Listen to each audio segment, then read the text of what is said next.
Morning. Good morning, everybody. Just wanted to come out and say that we believe the long national nightmare will be over tonight. It was completely and utterly foolish and pointless in the end, as we said all along. I just want to apologize to any Americans who are out there who still have flight cancellations or delays today. I want to apologize to the many American families who were made to go hungry over the last several weeks, our troops and other federal employees who are wondering where their next paycheck would come from. All of that's on the Democrats. Just never forget, they voted 15 times between the House and the Senate to close your government. And the Republicans tried every single day of the shutdown to open it, and we voted 15 times to do that. They have a lot to answer for, and I just want to say that we're very optimistic about the vote tally tonight. We think this is going to happen, and we're sorry that it took this long. So Republicans are going to deliver for the people. We're ready to get back to our legislative agenda. We have a very aggressive calendar for the remainder of this year. There'll be some long days and nights here, some long working weeks, but we will get this thing back on track. So thank you all. Stay tuned for more tonight. That's the most financially responsible thing to do? Well, there are a lot of options here. The president's talking about a $2,000 rebate, and that would be for families making less than, say, $100,000. Have you decided on that yet? We haven't. It's in discussion. But the other thing to think about, Brian, is that what we did with the tax bill is actually financing the president's no tax and tips over time. So Security and the big refunds you're going to see are a result of that. So that's another payment to the American people. And then the other thing you're going to see in the middle of the year are these Trump accounts. Every child born retroactively to January 1, but for the next 3 years, is going to get a $1,000 account that's going to be invested in the U.S. stock market. So that's another $1,000 for working families. So what's the rollout looking like for Western Union on that front? Well, we're already innovating in several places in the world on moving money and settling. So both in South America and in Africa, we are innovating our settlement processes to move money quicker and to more easily convert into local currency in partnerships with some of the infrastructure companies you've had on this show. So we are also exploring other partnerships with people who want on-ramps and off-ramps in different parts of the world on how we could enable Western Union's funds in and funds out to enable people to purchase and sell stablecoins. Finally, we're investigating how we might offer stablecoin products in our digital wallets to our customers around the world, again, in partnerships with many of the companies that you've talked to over the course of the last couple of weeks. What's the balance between this push into that space, and not just with regards to crypto, but overall the more digital strategy that I know you and your team at Western Union have been working on for some time, the balance between that and what we see in the traditional retail side of the business? Right, and so we have about $1 billion revenue digital business. It's growing, obviously, at faster rates than our traditional retail business. We also think of our retail business not just as cash. So retail is a value proposition where you can have in-person service. People will fund with bank products, cards.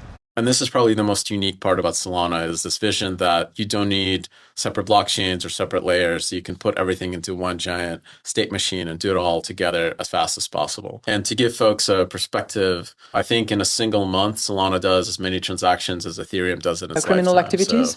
And as a result, I'm confident that reserves will not enter, that bitcoins will not enter the reserves of any of the central banks of the General Council. Well, I think Bitcoin's going to continue to grind up. I think the volatility is coming off of it as the industry becomes more structured with more derivatives and more ways to hedge it.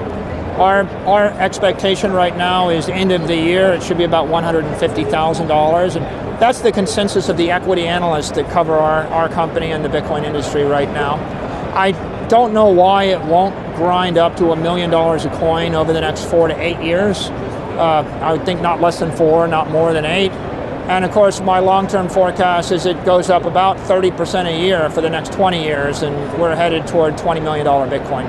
Bitcoin is going much lower than this. If Natalie were smart, as soon as this segment is over, she would sell all of her Bitcoin.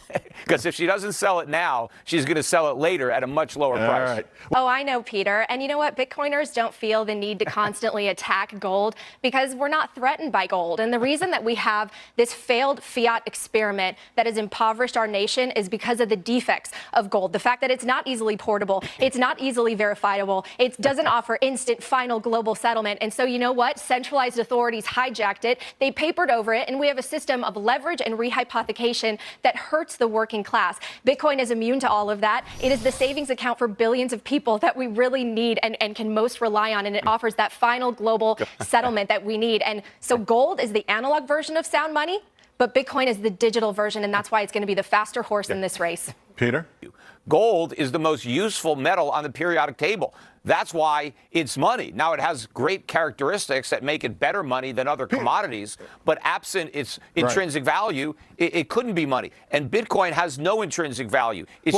You know, if you look at the short term, Bitcoin is going to be volatile. But if we zoom out, Bitcoin has outperformed gold. In fact, when Hamas attacked Israel, since then, Bitcoin is up 125% and gold is up only 27%. So let's really look at the numbers that we're seeing. And the best thing about Bitcoin is, again, no one controls the ledger, whereas gold is really vulnerable to centralization and top down control, which is why we need a system that is a neutral place to store your wealth. We need a neutral system Natalie, and protocol. don't even compare. That is Bitcoin Peter, for the why digital can't someone world. own both? Why can't someone have exposure to both? Yeah, well, first of all, Bitcoin has outperformed everything. So don't compare it to gold. It's outperformed stocks, real estate, bonds, collectibles. That's because it's a gigantic bubble. No, if you want to own Bitcoin, I don't care. If you want to lose money in Bitcoin, go right ahead. Doesn't bother me. But I don't want to buy any Bitcoin. I mean, sure, had I bought Bitcoin years and years ago when I first learned about it, yeah, I could have made a lot of money selling it now to the greater fools. But I didn't do that. That's something but he said on my show. He wishes he bought Bitcoin. Yeah. So Natalie, bottom line though, but I'm not going to buy it now. And Natalie, you're going to wish you sold Bitcoin. Mark my words. All right.